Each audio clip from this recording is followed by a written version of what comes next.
Today, we're making a winter minestrone, one of my favorite comfort food for the cold winter. Specifically, we're doing the Ligurian variation, meaning we'll brighten the whole dish at the very end with some pesto genovese. For me, minestrone is a dish that screams seasonality. Even though nowadays you could buy vegetables from all over the world, I still like to cook them with seasonal vegetables so that you really get the best quality and you're really celebrating the veg. For the winter variations, we have some leeks, we have some lovely root veg, and my personal favorite, I like to either use some pumpkin or some squash to add that wonderful, wonderful sweetness to it. Some kale, some cabbage. And because basil really is at the very, very best in the summer, for the winter variation of this dish, I like to find the best store-bought pesto genovese there is, instead of trying to make my own with winter basil. So, very simple. We cook as we prep,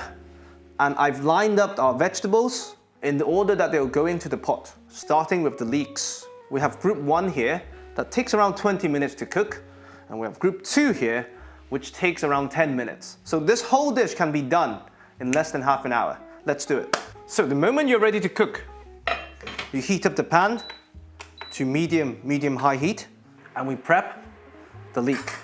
So for some vegetables, like the leek, the sweating really intensifies the flavors. So first we cut them in half, then we quarter it.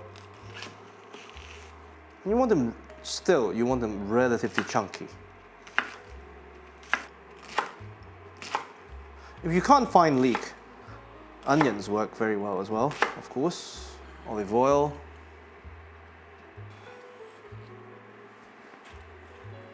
It looks like a lot, but once the water content starts to evaporate, they'll shrink in half, if not more. We season along the way to help them release their moisture and to build flavors. So salt, pepper. Now, next, celery. Everything else we dice.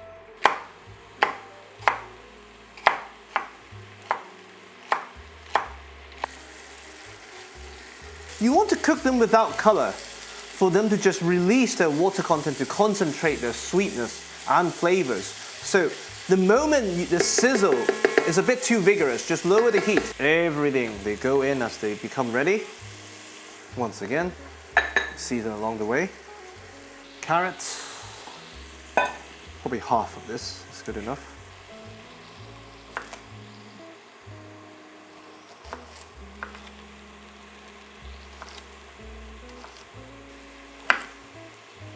The beauty of this dish is your prep time is also your cooking time.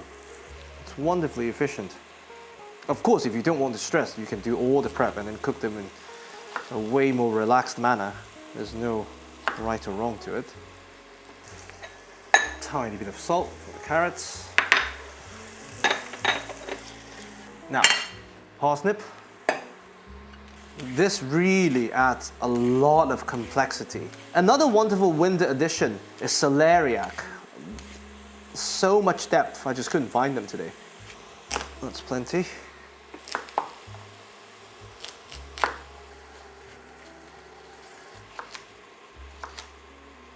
Season. Now, after the last sweaty vegetable, meaning vegetables that by sweating would actually impart more flavor, goes in, we add our beans. I mean, in the most ideal world, you could soak your own bean overnight and use that as a cooking liquid. But for the fast version, we have some cannellini beans and we have some borlotti beans. So, we simply strain them and they go in. If you're using canned beans, you want to add them early for them to have time to absorb the flavors of the vegetables and to emulsify and thicken the soup a tiny bit. After that, we add enough water to cover. Bring this back to a boil, and we prep the rest of our group 1 vegetables, the non-sweaty ones. So, potato, again, they will offer some starch to thicken the soup a bit.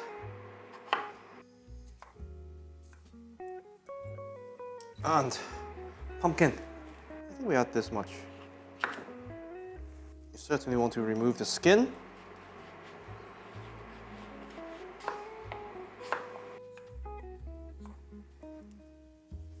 Perfect. We add a bit more water just to make sure everything is covered. I always like to add water after ingredients, so I have a very good gauge in terms of how much water is required. Otherwise, it would take you time to evaporate the water later. So we bring this back to the boil. Once this is boiling, lid on, medium-low heat to simmer for 10 minutes. While we prep our group 2 vegetables. Today we have some beautiful kale.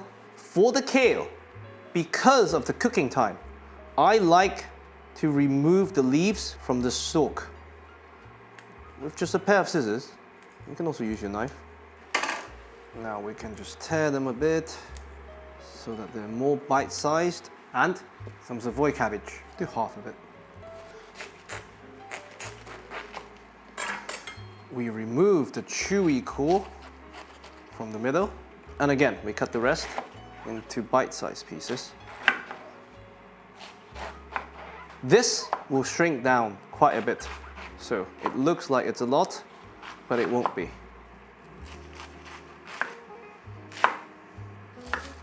By the way, the cooking time is a pure guidance, and it's how I like to enjoy the vegetables. I like some of them still slightly crunchy and vibrant, but there are recipes that call for a 2-hour cooking time, and that would yield a completely different result, but tasty in a completely different way. So try both and see which side of the spectrum you land, and you can adjust accordingly. All right, after almost 10 minutes, beautiful. Our group 2 vegetables, they go in. And once again, first veg, then water.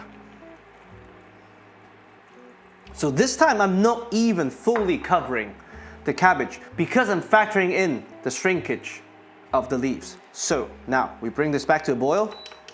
Many recipes call for Parmigiano rinds, but honestly, unless you happen to have them handy, I wouldn't go out of my way to buy some just for the umami. You can always compensate it with other ingredients. Now, once we're back to the boil, lid back on, medium heat, another 10 minutes. We have this beauty. Oh. As you can see, the minestrone has taken on a wonderful thickness thanks to the beans and the starch from the potatoes. The vegetables have retained their vibrancy, their colors, and they still have a bite to it, which is how I like to enjoy it. Stove off, let's plate one. Oh, this is wonderful, wonderful. Beautiful kale. And of course, the star of the show, even though store-bought, a touch of Genovese summer on a cold London day. This is winter minestrone, Ligurian style. I really hope you enjoy. Where's my wine? Ah, damn.